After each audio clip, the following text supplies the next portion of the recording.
So, hello everyone, and the US session would normally be getting ready to start to open in about 25 minutes, but remember, today is a holiday in the US, so the stock market is closed. Wall Street is closed. There is no opening today. That's because of the funeral procession for the ex-president Jimmy Carter. But we are seeing a lot of movement with gold. We're looking at gold here. You see on the H4 chart. This is the 4-hour chart for XAU USD, and we've seen a big movement of gold today. And it's was fairly quiet in the Asian Pacific market, and then in the London session, it started to really take off. And now, in the early time before the U.S. session would normally open, it's made a big move up to our resistance level of 2678. That's our first resistance level. You see the yellow line is falling down now. So this big move in gold today, who's buying gold? The U.S. is on holiday. There's no Wall Street open, no market volume from the U.S. So who is trading gold? Who is buying gold? It's a big move today, going up to 2678, heading for 2,700. If we break above 2678, then you can see our next resistance level is 2691. However, if we should fall down, our next support level is here, 2660, and then below that is 2643. So I think today and the rest of what would normally be the U.S. session for the next few hours, we probably will stay between 2662, where we had a support level, resistance and support level here, and between that and 2678. Maybe we get, the momentum is very strong for gold.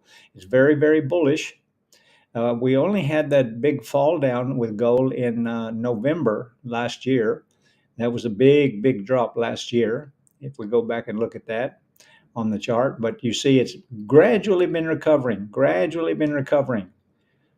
slowly making its way back up to 2,700. And we're getting close to that now, okay? Now trading at 2673, and it looks very much like it wants to go back up to 2678 within the next hour. And with all the momentum that we have seen today, it's probably going to break above 2678 and very likely to continue to the next resistance level, 2691. That will probably be our target for today, 2691. It looks like it's definitely headed back to 2678, where we already touched that, then it fell down a little bit, but now making some more progress and starting to move back up to 2678. So if you got in early today, you've done really well. Okay, that would have been a profit so far if you got in before the London session and up to now. That's about 500 pips or so. You would have done very, very well. All right, so let's look at another trade that I took yesterday, and that was on oil. This is a West Texas crude, U.S. oil. You can find it on your chart. And I took this trade. I've been seeing a long bullish run, but now I have a break of my trend line here. It broke the trend line yesterday, late in the U.S. session.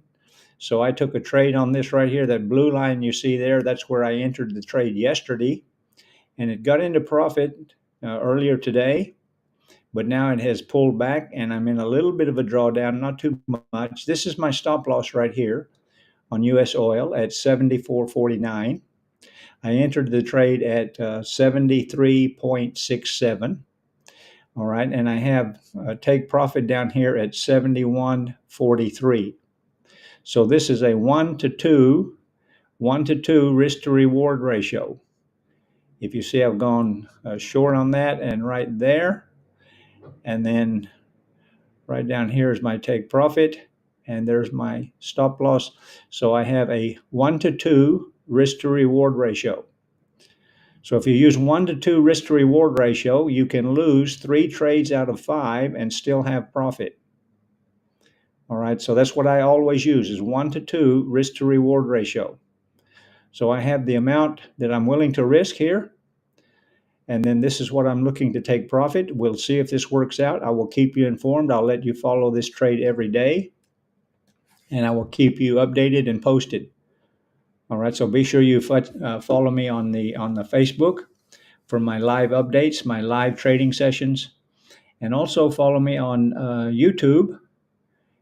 This is my YouTube address, youtube.com/@rickray, where I do a weekly analysis on Sunday and give the pending orders for gold, major pairs, oil, and some cryptocurrencies. Now, this oil trade here, and a little bit of a drawdown. I'm not worried about it, not concerned. I see a good break of the trend line. It looks like a serious trade, a change in direction. After this long bullish move, now I'm seeing a start to go downwards, a bearish move. Of course, there's going to be some corrections, some pullbacks, but I anticipate to see this over the next several days to come down and hit my take profit at 71.43. But we'll see how that one works out. All right, let's look at a couple of cryptocurrencies. Bitcoin, what in the world? This was a high here just a few days ago of $102,603. And now we're trading at $92,395. So that's a drop of $10,000 in 1, 2, 3 days. Oh my goodness. But 92,000 right where we are now is a very strong support level. And as you can see, that's already starting to pull back a little bit, but it can go lower. And anything is possible with Bitcoin.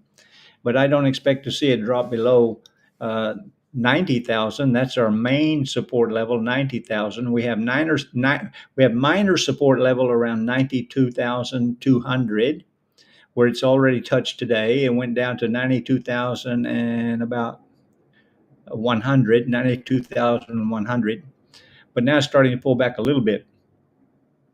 So let's just see how this unfolds, whether Bitcoin will start to consolidate right at this level maybe, and then start to move back to higher prices.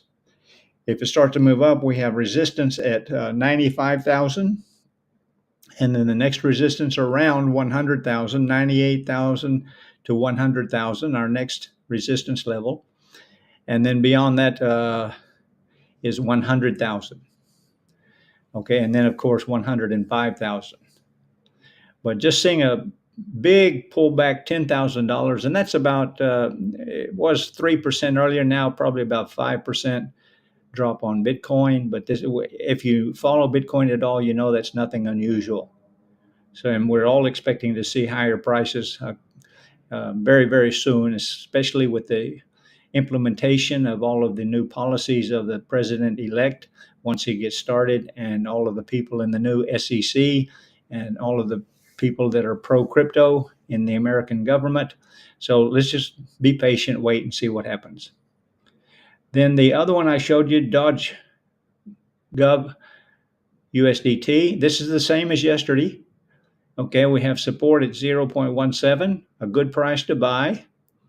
And then we have resistance at 0.25. So if you did not get in this yesterday on this support, it did make a big move up towards resistance, but then today has fallen down. So very, very good price to buy Doge Gov USDT right now. A good buy on this meme coin. And then XRP, I don't know what that's doing. I haven't checked today. It's falling down a bit today. It's broken below our support level at 2.28, but that's starting to come back also. So this is also a good buy right in here at support 2.28. And then perhaps we'll see higher prices in the next few days. All right, let's go back and have a look at gold. And we have right now at the moment on the 4-hour chart, we have a doji forming. But of course, the candle is still moving, and we still have another 3 hours and 45 minutes before this candle will close. So anything can happen in the next 3 hours and 45 minutes. All right. So there is a lot of momentum, but it's just have to wait and see if this is going to break above 2678 or not. It looks like it will. There's plenty of momentum in gold today. And so we're likely to break above 2678 and go to 2691. If not, then it will fall back down to 2662. That's our first support level right here, 2662. And then it could fall down onto 2643. All right, that's it from me for this Thursday. And I will see you again tomorrow. Oh, thank goodness, tomorrow is Friday. I hope you have a great session of trading. I'm not trading today because the Wall Street is closed and there's not much liquidity, not much volume in the market, at least except for gold. Everybody seems to be buying gold. I can wait till tomorrow. All right, when the markets will be back to normal tomorrow. And remember, tomorrow we have the big news. We have the non-farm payrolls. Non-farm payrolls tomorrow during the U.S. session, the most watched high-impact news items for Forex traders. So I'll see you again tomorrow, and I wish you all the best wherever you are in the world.